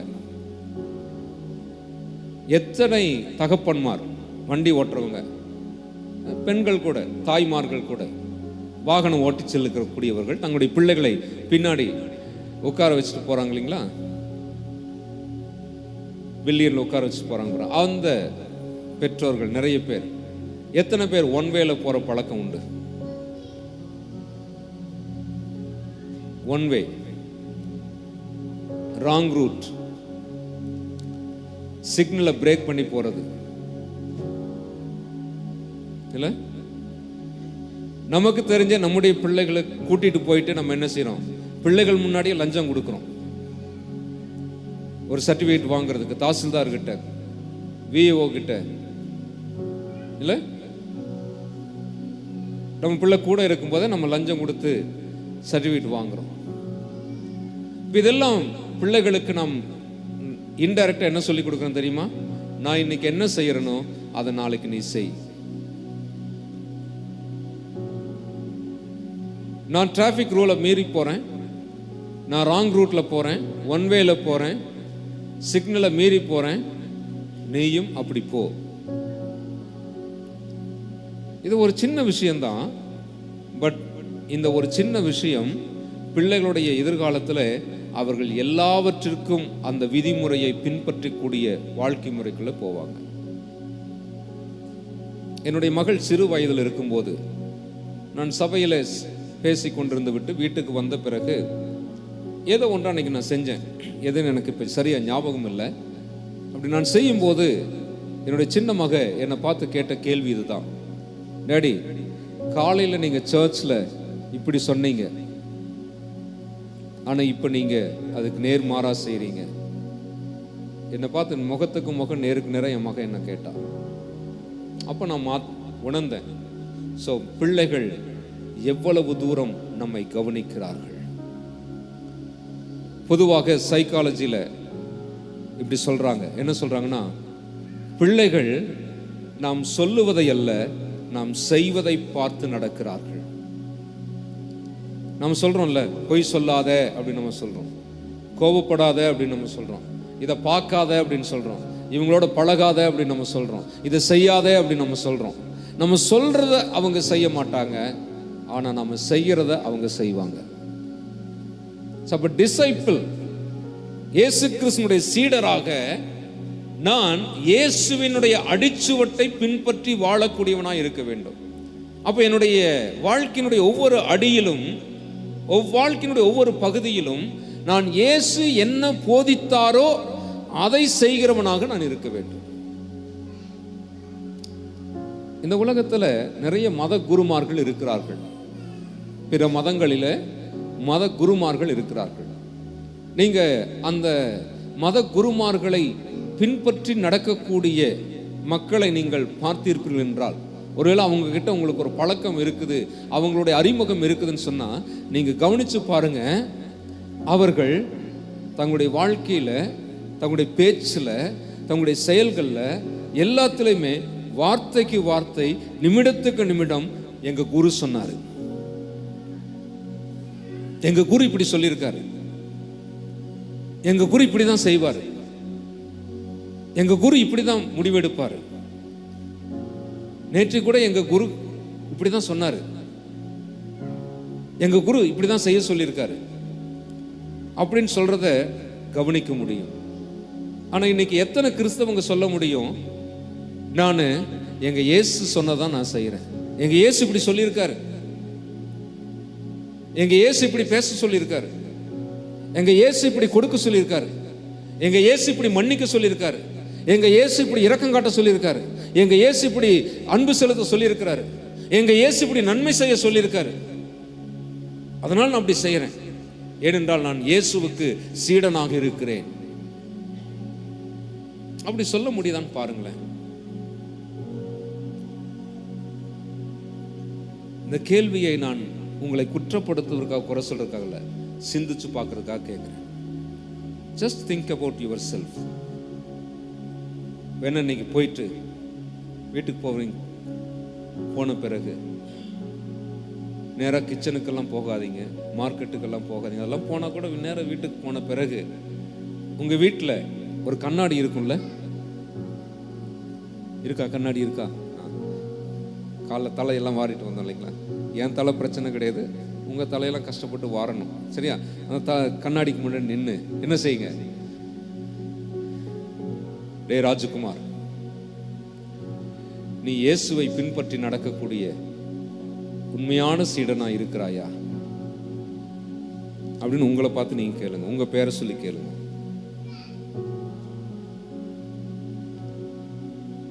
நீ நேத்து பேசுனியே, நேத்து அவங்க கிட்ட இப்படி சொன்னியே, நீ அந்த இடத்துல இப்படி நடந்துகிட்டியே, அப்படி பேசுனது, அப்படி நடந்துகிட்டது இயேசு சொன்ன மாதிரியா செஞ்ச?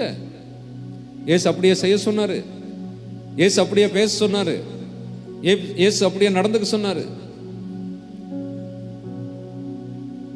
ஆமா, இயேசு சொன்னதான் நான் செஞ்சேன், இயேசு பேச சொன்னதான் பேசினேன், இயேசு என்ன செய்ய சொன்னாரோ அதைத்தான் நான் செஞ்சிருக்கிறேன், இயேசு எப்படி நடந்துக்க சொன்னாரோ அப்படியே நான் நடந்திருக்கிறேன் அப்படின்னு நான் தைரியமே என்னால் சொல்ல முடியும்னு சொன்னா கர்த்தருக்கு ஸ்தோத்திரம். ஒருவேளை இல்லை இல்லை நான் இன்னும் அப்படி இல்லை அப்படிங்கிற ஒரு பதில் எனக்கு வந்துச்சுன்னா நான் என்னை மாற்றிக்கிறது நல்லது. ஏன்னா என்னுடைய காலத்தில் இன்னைக்கு இந்த உலகம் கிறிஸ்தவன் என்ற ஒரு மதம் சார்ந்த ஒரு மனிதராக உங்களை பார்த்து கொண்டிருக்கிறது இல்லையா? இந்த உலகத்துக்கு அப்படிப்பட்ட ஆட்கள் தேவையில்லை. The world no need of the religious people. கிறிஸ்தவம் என்கிற மதத்தை பின்பற்றி நடக்கக்கூடிய ஒரு நபர் இந்த உலகத்துக்கு தேவை கிடையாது. இந்த உலகத்துக்கு தேவை இயேசுவை பின்பற்றி நடக்கக்கூடிய ஒரு சீஷன். இயேசுவினுடைய போதனையை கடைப்பிடிக்கக்கூடிய ஒரு சீஷன், இயேசுவினுடைய வாழ்க்கை முறையை நடத்தி காட்டக்கூடிய ஒரு சீஷன், அந்த ஒரு சீஷன் பல சீஷர்களை உருவாக்க முடியும். அல்லேலூயா. ஸோ ஃபர்ஸ்ட் டிசைபிளிங் எங்கே நடக்குது தெரியுமா? இன் அவர் ஃபேமிலி. நம்முடைய குடும்பத்தில் தான் முதல் சீஷத்துவம் உருவாக்குறது. அப்போ முதல்ல உங்களுடைய குடும்பத்தில் இருக்கிறவங்களை சீஷராக்குங்க. அதற்கு பிறகு உங்களுடைய நண்பர்கள், உங்களுடைய உறவுகளில், உங்களுடைய தொடர்புகளில் யாரெல்லாம் இருக்கிறார்களோ எல்லாரையும் என்ன செய்யுங்க? சீஷராக்குங்க. அப்போ சீஷர் ஆக்குறதுக்கு முன்னாடி நம்ம யாரா இருக்கணும்? நம்ம சீஷர்களாக இருக்க வேண்டும். இயேசு கிறிஸ்து இப்படி சொல்றாரு. எப்படி சீஷனா இருக்கணும்னு தெரியலையா? அதுக்கு ஒரு பதில் சொல்றாரு. என்ன சொல்றாரு பாத்தீங்கன்னா, மத்தேயு சுவிசேஷம் 11ஆம் அதிகாரம் 29ஆம் வசனத்தில் இப்படி சொல்றாரு, என்னிடத்தில் வந்து என் நுகத்தை ஏற்றுக்கொண்டு என்னிடத்தில் கற்றுக்கொள்ளுங்கள் அப்படிங்கிறாரு. Take my yoke and learn from me. அப்போ ஆண்டவர்கிட்ட வந்து அவருடைய நுகத்தை ஏற்றுக்கொண்டு அவர்கிட்ட கற்றுக்கொள்ளும் போதுதான் நாம் அவருடைய சீடனாக இருக்க முடியும். அல்லேலூயா. இயேசு கிறிஸ்து 3.5 வருடங்கள் அந்த 12 பேருக்கு என்ன ட்ரைனிங் கொடுத்தாரு? எப்படி சீஷனா இருக்கணுங்கிறதையும், எப்படி பிறரை சீஷராக உருவாக்க வேண்டும் என்பதையும் அவர்களுக்கு போதித்து பயிற்றுவித்தார். அப்போ நம்ம இத்தனை வருஷமா கிறிஸ்தவங்களா இருக்கிறோம், இத்தனை வருஷமா தேவாலயத்துக்கு வருகிறோம், இத்தனை வருஷமா பைபிள் படிக்கிறோம், இத்தனை வருஷமா ஜெபம் பண்றோம். ஆனால் இன்னும் நான் இயேசுவுக்கு சீடனா இல்லை அப்படின்னா அது ரொம்ப வருத்தமான விஷயம். அப்போ நம்ம என்ன செய்யணும்? நம்முடைய கான்டெக்ட்ல நம்ம இயேசுவுக்கு சீடனாக இருக்க வேண்டும். அல்லேலூயா. கடைசியான குறிப்பு, நாம் அனைவருமே தேவனுடைய பிள்ளைகளாக இருக்க வேண்டும். யோவான் 1ஆம் அதிகாரம் 12ஆம் வசனத்தில் வாசிக்கிறோம், அவருடைய நாமத்தின் மேல் விசுவாசம் உள்ளவர்களாய் அவரை ஏற்றுக்கொண்டவர்கள் எத்தனை பேரோ அத்தனை பேரும் அவருடைய பிள்ளைகளாகும்படிக்கு அதிகாரம் கொடுத்திருக்கிறார். தேவனுடைய பிள்ளைனா என்ன அர்த்தம் அப்படின்னு சொல்லும்போது, அவருடைய தன்மையும் அவருடைய சுபாவமும் உள்ளவர்களாய் இருப்பது என்ற அர்த்தம். அல்லேலூயா. இப்போ நம்ம எல்லாரும் சொல்லிக்கிறோம்ல, நம்ம எல்லாம் யாரு? காட்ஸ் சில்ட்ரன் இல்லையா? சொல்லிக்கிறோமா? நான் யாரு? தேவனுடைய பிள்ளைன்னு சொல்லிக்கிறோம். ஜெபம் பண்ணும்போது சொல்றோம் இல்லையா, பரலோகத்தில் இருக்கிற எங்கள் பிதாவே அப்படி சொல்லி கூப்பிடுறோம். அந்த உரிமையை பேசுகிறோம், அந்த உரிமையோடு அவர்கிட்ட ஜெபம் பண்ணிக்கிறோம். அப்போ அதனுடைய அர்த்தம் என்ன? நான் அவருக்கு பிள்ளையா இருக்கிறேன்னு அர்த்தம். அப்போ அவருக்கு பிள்ளையா இருக்கிறேன்னா என்ன அப்படின்னா, நான் அவருடைய தன்மையையும் அவருடைய சாயலையும் நான் பிரதிபலிக்கிறவனாய் இருக்கிறேன். இயேசு கிறிஸ்து இப்படி சொல்றாரு தன்னை குறித்து பேசுகிற பொழுது, என்னை கண்டவன் பிதாவை கண்டான், என்னை கண்டவன் பிதாவை கண்டான். இப்போ நம்மளை நினைச்சுக்குவோம், என்னை பார்க்கிற ஒருத்தர் என்னை பார்க்கும்போது, எப்போ உன்னை பார்த்தா கடவுளையே நேரில் பார்த்த மாதிரி இருக்குதுப்பா அப்படின்னு சொல்ற மாதிரி என் வாழ்க்கை இருக்குதான்னு பாருங்க. சில நேரத்தில் இப்படி சொல்றாங்கல்ல, வீட்டில் சாத்தான பெத்து வச்சுக்கிட்டேன் அப்படிங்கிறாங்க. பிள்ளைகள் பண்ற அட்டகாசத்துல சில பெற்றோர்கள் பிள்ளைகள் என்ன சொல்றாங்க? சாத்தான பெத்து வச்சுக்கிட்டேங்கிறாங்க. அவங்க இன்டைரக்டா சொல்றாங்க, என்ன சொல்லிக்கிறாங்க? நானும் ஒரு சாத்தான் தான். ஏன் சாத்தான தான் பெத்தெடுக்க முடியும்? சில நேரத்தில் வீட்டில் உங்க பிள்ளைங்க அப்படி உங்களை சொல்லியிருப்பாங்க பாருங்க, எரும மாடு அப்படின்னு சொல்லு, ஏமா உன்னைய திட்டிக்கிற?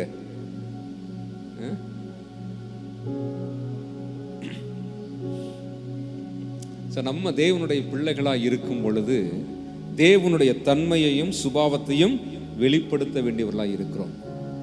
இயேசு இப்படி சொல்றாரு, ஒரு மரம் எப்படிப்பட்டது என்பதை அதனுடைய கனி காட்டி கொடுத்து விடும். மரம் நல்லதென்றால் அதனுடைய கனியும் நல்லதாக இருக்கும், மரம் கெட்டதென்றால் அந்த கனியும் கெட்டதாக இருக்கும். ஸோ அந்த மரத்தினுடைய தன்மை எதை சார்ந்து இருக்குதோ அந்த வேரை சார்ந்து இருக்கிறது. அதே போல இயேசு கிறிஸ்து இன்னொரு இடத்துல சொல்றாரு, நான் திராட்சை செடி, நீங்கள் எல்லாம் கொடிகளாய் இருக்கிறீர்கள், நீங்கள் என்னிலும் நான் உங்களிலும் நிலைத்திருந்தால், இல்லையா?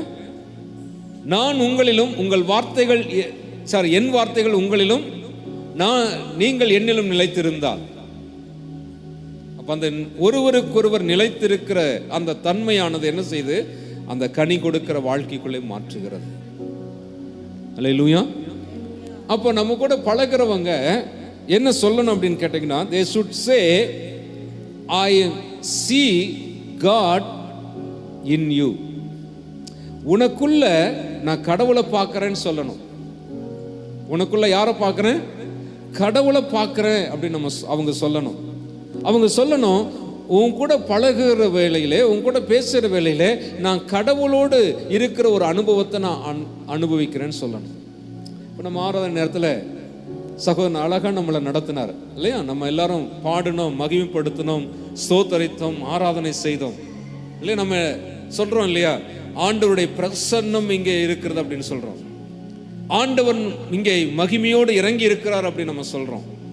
இப்போ அதே அனுபவத்தை நான் ஒரு இடத்துல இருக்கும்போது அந்த இடத்துல இருக்கிறவங்க சொல்லணும்.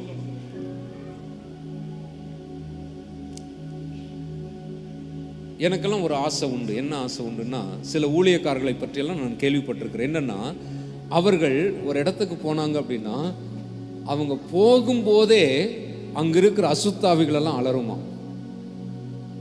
அவங்க அந்த இடத்துக்கு போகும்போதே, அவர்கள் இருக்கிற அந்த இடத்துக்குள்ள போகும்போதே அங்க இருக்கிற அசுத்தாவிகள் அலறும். ஸ்மித் விகில்ஸ்வொர்த் என்ற ஒரு தேவனுடைய மனிதனை குறித்து நான் வாசித்திருக்கிறேன். அவர் ஒரு நாள் ஒரு பேருந்திலே பயணம் செய்கிறார். அப்படி பேருந்திலே பயணம் செய்கிற பொழுது அந்த பேருந்துக்குள்ள இருந்த ஒவ்வொருவருமே திடீரென்று அழ ஆரம்பிக்கிறாங்க. என்ன அப்படின்னு கேட்டீங்கன்னா, அந்த தேவ மனிதனுடைய அந்த பிரசன்னம், அவர் அங்க பஸ்ஸுக்குள்ள இருந்த உடனே அங்கிருந்த பாவம் செய்த ஒவ்வொருத்தரும் என்ன செய்யறாங்க, தங்களுடைய பாவத்தை உணர்ந்து, ஐயோ இப்படிப்பட்ட பாவியா இருக்கிறேனே என்று உணர்ந்தவங்களாம் அவங்க என்ன செஞ்சாங்க, அழுதார்கள் என்று அவருடைய அனுபவத்தை வாசித்து. இப்ப நம்மளை பத்தி நம்ம யோசித்து பார்க்கலாமே. நம்ம இருக்கிற ஒரு இடத்துல அப்படி ஒரு உணர்வடைஞ்சு இல்ல, அப்படி ஒரு தொடுதலை பெற்று, அப்படி ஒரு உணர்வை பெற்று யாராவது மாறினா எவ்வளவு நல்லா இருக்கும். அப்ப பாட்டு பாடி ஆராதனை செய்து இங்க தேவ பிரசன்னத்தை அனுபவிக்கிற நம்ம, நமக்குள்ளே அந்த தேவ பிரசன்னத்தை சுமந்து கொண்டு செல்லுகிறவர்களாய், அந்த தேவ பிரசன்னத்தோடு நாம் வாழ்கிறவர்களாய், அந்த தேவ பிரசன்னத்தோடு நாம் செயல்படுகிறவர்களாய் இருந்தால் அது எவ்வளவு மகிமையா இருக்கும் பாருங்க. அப்ப நம்மளை பார்க்கிற மற்றவர்கள் நம்மளை பார்த்து சொல்லணும், உன்னை பார்க்கும்போது உனக்குள்ளே தேவன் இருக்கிறதை நான் பார்க்கிறேன், உன்னோடு நான் பழகும் போது கடவுளுடைய பிரசன்னத்தை நான் அனுபவிக்கிறேன், உணர்கிறேன், உன் கூட நான் பேசுறதுனால I found God from you. உன் மூலமா உங்ககிட்ட இருந்து நான் கடவுளை கண்டு கொண்டேன் அப்படின்னு சொல்லணும். அதான் நான் தேவனுடைய பிள்ளையா இருப்பதற்கான அர்த்தம். அப்ப இந்த அனுபவங்களோடு நாம் இருக்க வேண்டும். அப்ப தேவனுடைய தன்மையில பல குணங்கள் அவருக்கு இருக்குது. அதில் ரொம்ப பிரதானமான ஒரு குணம் என்ன அப்படின்னு கேட்டீங்கன்னா, அவருடைய அன்பு தான். அவருடைய அன்பு தான். 1 யோவான் 4ஆம் அதிகாரம் 8ஆம் வசனத்தில் வாசிக்கிறோம், தேவன் அன்பாகவே இருக்கிறார். God himself is a love. God is love. இல்லையா? தேவனே அன்பு. The whole essence of God. இல்ல, அப்ப தேவன் தன்னுடைய அன்பை விளங்க பண்ணினார். ரோமர் 5:8 வாசிக்கும் போது, நாம் பாவிகளா இருக்கையில் கிறிஸ்து இயேசு நமக்காக மரித்ததினாலே தேவன் தமது அன்பை விளங்க பண்ணினார், வெளிப்படுத்தினார். இப்போ நாம் அவருடைய பிள்ளைகளா இருக்கிறோம் என்று சொல்லுகிற பொழுது, இப்ப நம்முடைய கடமை என்ன அப்படின்னா, நம்முடைய ரோல் என்ன அப்படின்னு கேட்டீங்கன்னா, இந்த உலகத்துக்கு தேவனுடைய அன்பை வெளிப்படுத்த வேண்டியவர்களா இருக்கிறோம். இன்னைக்கு உலகத்தில் இருக்கிற எல்லா மதங்களுமே அன்பை பேசுகிறது. அன்பை பேசாத மதங்கள் கிடையாது. எல்லா மதங்களும், இந்த உலகத்தில் இருக்கிற எல்லா மதங்களும் என்ன செய்யுது, அன்பை பேசுகிறது, அன்பே கடவுள் என்று சொல்லுகிறது. ஆனால் எந்த மதத்திலும் இல்லாத ஒரு வித்தியாசம், உயர்வு, மேன்மை கிறிஸ்தவத்தில் இருக்குது. என்ன அப்படின்னு கேட்டீங்கன்னா, அந்த அன்பு இன்னதென்று வெளிப்படுத்தி காட்டின ஒரே கடவுள் ஆண்டவராக இயேசு கிறிஸ்து மட்டும்தான். அல்லேலூயா. அன்புனா என்ன என்பதற்கு மற்ற மதங்களில் நீங்க யாரையும் உதாரணப்படுத்த முடியாது.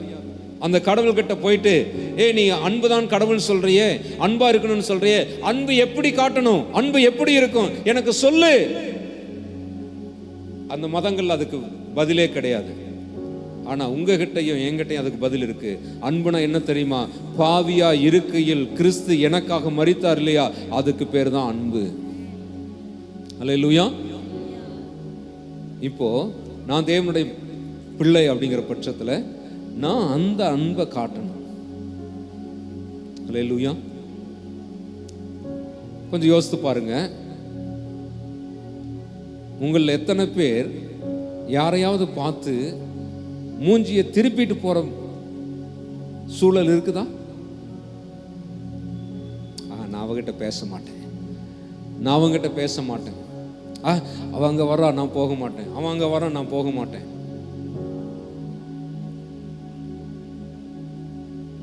இருக்குதாப்பா? இப்ப அன்பு என்ன செய்யும் தெரியுமா? ஆக்சுவலா அன்பு என்ன செய்யும் தெரியுமா? இயேசு கிறிஸ்து யூதாசை பார்த்து சொல்றாரு, அவன் காட்டி கொடுக்க வரான். யூதாஸ் என்ன செய்யறாரு? இயேசுவை காட்டி கொடுக்க வரான். யூதாசை பற்றி சொல்லப்பட்டிருக்கிற இடங்கள்லாம் நீங்க பாத்தீங்கன்னா அந்த அவருடைய சீடர்களுடைய பட்டியல் வருது பாருங்க. மத்தேயு, மார்க்கு, லூக்கா, அப்போஸ்தலர், இந்த 3 சுவிசேஷங்கள் பிளஸ் அப்போஸ்தலர் நடபடிகள். இந்த இடத்துல எல்லாம் அந்த சீஷர்களுடைய பெயர் பட்டியல் வரும். அதுல யூதாசை பத்தி எழுதுகிற இடத்துல அவங்க எழுதி வச்சிருக்கிறாங்க. என்ன எழுதி வச்சிருக்கிறாங்க? துரோகியான யூதாஸ் காரியோத். என்ன சொல்லியிருக்கு? துரோகியான யூதாஸ் காரியோத். யூதாசனுடைய பேரை மத்தேயு அப்படிதான் எழுதுறாரு.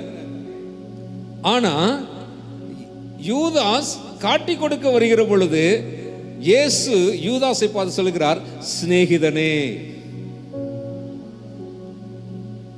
எவ்வளவு பெரிய அன்பு பாத்தீங்களா? டப்பாவி, துரோகி, நன்றி கெட்டவனே, 3.5 வருஷமா கூட இருந்தவனே, உன்னை நம்பிதாண்டா கர்ஜானாவே கொடுத்தேன், உன்னை தாண்டா பொருளாளராக வச்சிருந்தேன், இப்படியெல்லாம் உனக்கு பதவி கொடுத்து பொறுப்பு கொடுத்து பரலோக ராஜ்யத்தினோட ரகசியெல்லாம் உங்ககிட்ட போதிச்சு என் கூடயே 3.5 வருஷம் வச்சிருந்தனே, பாவி, படுபாவி, நாசமா போனவனே, உருப்படுவியா? அப்படிலாம் இயேசு சொல்லவே இல்லை. இயேசு அவனை பார்த்து சொல்லுகிறார், சிநேகிதனே. இஃப் யூ குட் சே, இப்படி நீங்க ஒருத்தரை பார்த்து சொல்ல முடியுமானா, அவங்கள போயிட்டு பார்த்து கட்டி பிடிச்சு,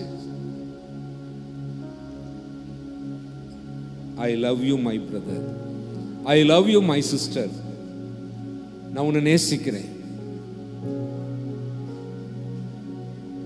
அப்படின்னு ஒருத்தர், உங்களுக்கு துரோகம் பண்ண ஒருத்தரை, உங்களுக்கு விரோதம் பண்ண ஒருத்தரை, உங்களை பகைச்ச ஒருத்தரை, உங்களை சபித்த ஒருத்தரை, உங்களுக்கு நஷ்டத்தை உண்டாக்கின ஒருத்தரை, உங்களை விரோதித்த ஒருத்தரை, உங்களை பழி சொன்ன ஒருத்தரை, உங்களுக்கு விரோதமாக பேசின ஒருத்தரை அப்படி உங்களால் சொல்லக்கூடுமானால், still he is my friend, still she is my sister அப்படின்னு சொல்லக்கூடுமானால், that is the love of God. அதுதான் தேவனுடைய அன்பு.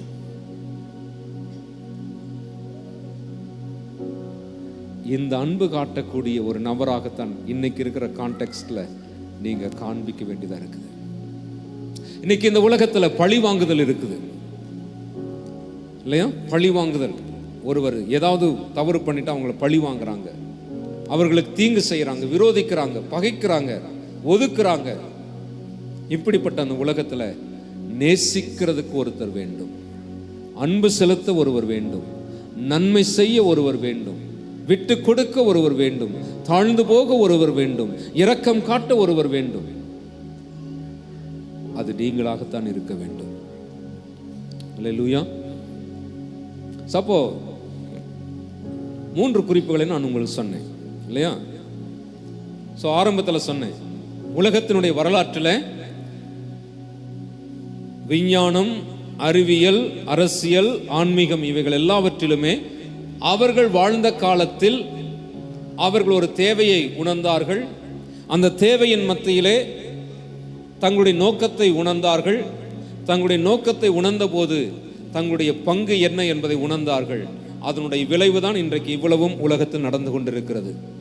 அப்படிப்பட்ட அந்த சூழ்நிலையிலே தாவீது தன் காலத்தில் அவர் செய்ததை போல, நோவா தன் காலத்தில் அவர் செய்ததை போல நீங்களும் நானும் நாம் வாழக்கூடிய இந்த காலத்தில் நாம் என்ன செய்ய வேண்டும் என்பதற்கு ஃபர்ஸ்ட் be a witness.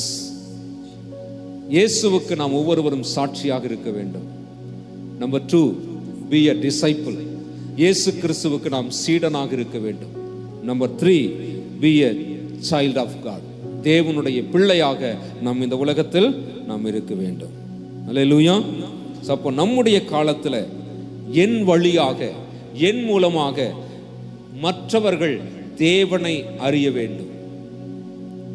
இப்போ நான் வாழக்கூடிய இந்த காலத்தில் the need என்ன அப்படின்னு கேட்டீங்கன்னா, the people should know who is God. It's a need. இன்னைக்கு தேவனை அறியாதவர்கள் தெய்வம் அல்லாதவைகளை எல்லாம் தெய்வம் என்று நம்பி நரகத்துக்கு போய் கொண்டிருக்கிறார்கள். அப்படிப்பட்ட மக்களுக்கு தேவன் யார் என்பதை அறிந்து கொள்ள, காண்பிக்க அதற்கான பொறுப்பு நம்மகிட்ட இருக்குது. இப்போ என்னுடைய காலத்தில் என்னை சுற்றிலும் இருக்கிற மக்கள் என் மூலமாக அவர்கள் அறிய வேண்டியது என்ன தெரியுமா? தேவன் யார் என்பதை அறிய வேண்டும். அப்ப தேவன் யார் என்பதை அவர்கள் அறிய வேண்டுமானால் நான் சாட்சியாக இருந்தால் மட்டும்தான் அது சாத்தியம். நான் சீஷனாக இருந்தால் மட்டும்தான் அது சாத்தியம். நான் தேவனுடைய பிள்ளையாக இருந்தால் மட்டும்தான் அது சாத்தியம். அல்லேலூயா. நம்ம எல்லாரும் நம்ம ஒப்பு கொடுக்கலாமா? ஆண்டவர்ட்ட அர்ப்பணிக்கலாம். Yes Lord. என்னுடைய காலத்தினுடைய சூழ்நிலையில், என் காலத்தில் நான் யாராக இருக்க வேண்டும், அதனுடைய தேவை என்ன, அவசியம் என்ன என்பதை நான் புரிந்து கொண்டேன். இன்றைக்கு நான் என்ன ஒப்பு கொடுக்கிறேன் என்று சொல்லி தேவனுடைய சமூகத்தில் நம்ம அர்ப்பணிக்கலாமா? ஆண்டவரே, நான் உமக்கு சாட்சியாய் இருக்க விரும்புகிறேன். I will preach. ஆண்டவரே, நான் உம்மை பிரசங்கிப்பேன். ஆண்டவரே, ஐ வில் teach. ஆண்டவரே, நான் உம்மை போதிப்பேன், உபதேசிப்பேன். ஆண்டவரே, மற்றவர்களுடைய கலந்துரையாடல்கள், டிபேட்ஸ்ல, டயலாக்ஸ்ல நான் உங்களை பற்றி பேசுவேன். ஆண்டவரே, எப்படியாவது உம்மை குறித்த சாட்சியை நான் காண்பிப்பேன். ஆண்டவரே, ஆண்டவரே, நான் உமக்குரிய சீடனாக நான் இருக்க விரும்புகிறேன். இயேசுவினுடைய அடிச்சுவட்டை பின்பற்றி வாழக்கூடியவனாக, இயேசு என்ன போதிச்சாரோ, இயேசு எப்படி வாழ்ந்தாரோ அதை போலவே வாழ, பேச, நடக்க என்னை ஒப்பு கொடுக்கிறேன். ஆண்டவரே, நான் இயேசுவின் தேவனுடைய பிள்ளையாக நான் வாழ விரும்புகிறேன். என்னை பார்க்கிறவர்கள் என் மூலமாக என்னிடத்திலே தேவனை பார்க்க வேண்டும், தேவனை காண வேண்டும், தேவனை அனுபவிக்க வேண்டும். அப்படிப்பட்ட வாழ்க்கைக்கு என்னை ஒப்பு கொடுக்கிறேன் என்று சொல்லி நம்மை தருவோமா? நம்ம எல்லாரும் ஆண்டவருக்கு நம்மை ஒப்பு கொடுப்போம்.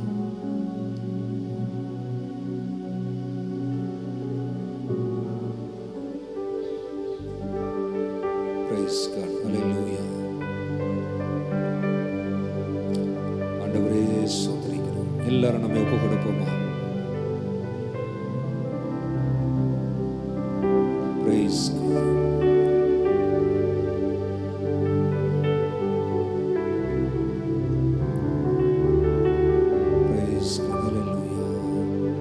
உமக்காக தானே ஐயா நான் உயிர் வாழ்கிறேன். ஐயா, உமக்காக தானே ஐயா நான் உயிர் வாழ்கிறேன். ஐயா, இந்த உடலும் உள்ளமெல்லாம் அன்பர் உமக்காக தானே ஐயா. இந்த உடலும் உள்ளமெல்லாம் அன்பர் உமக்காக தானே ஐயா. உமக்காக தானே ஐயா நான் உயிர் வாழ்கிறேன். ஐயா, உமக்காக தானே ஐயா நான் உயிர் வாழ்கிறேன். ஐயா, இந்த உடலும் உள்ளமெல்லாம் அன்பர் உமக்காக தானே ஐயா.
உமக்கு சாட்சியாய் இருக்க, உம்முடைய சீடனாய் இருக்க, உம்முடைய பிள்ளையாக இருக்க என் ஆவி ஆத்தும சரீரத்தை அர்ப்பணிக்கிறேன் ஆண்டவரே.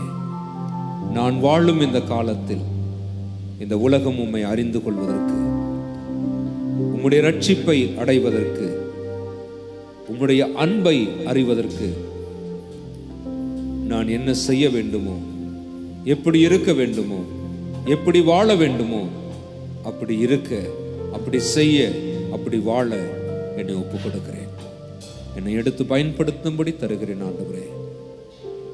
உமக்கு சாட்சியாயிருக்க என்னை ஆசீர்வதியும். உம்முடைய சீடனாயிருக்க எனக்கு பலன் தாரும். உம்முடைய பிள்ளையாய் வாழ எனக்கு கிருபை தாரும் ஆண்டவரே. எல்லா துதி கன மகிமை உமக்கே செலுத்துகிறோம். இயேசு கிறிஸ்துவின் நாமத்தினால் ஜெபிக்கிறோம் எங்கள் நல்ல பிதாவே, ஆமென். நம்ம எல்லாரும் சொல்லுவோம், என் ஆத்துமாவே கர்த்தரை ஸ்தோத்திரி, என் முழு உள்ளம் என்னுடைய பரிசுத்த நாமத்தை ஸ்தோத்திரி. என் ஆத்துமாவே கர்த்தரை ஸ்தோத்திரி, கர்த்தர் செய்த சகல உபகாரங்களை மறவாதே. ஆமென். நம்முடைய கர்த்தராகிய இயேசு கிறிஸ்துவின் கிருபையும் பிதாவாகிய தேவனுடைய அன்பும் பரிசுத்த ஆவியானவரின் ஐக்கியமும் என்றும் என்றும் சதா காலங்களிலும் நம் அனைவரோடும் கூட இருப்பதாக. ஆமென். ஜெயம் கொடுக்கும்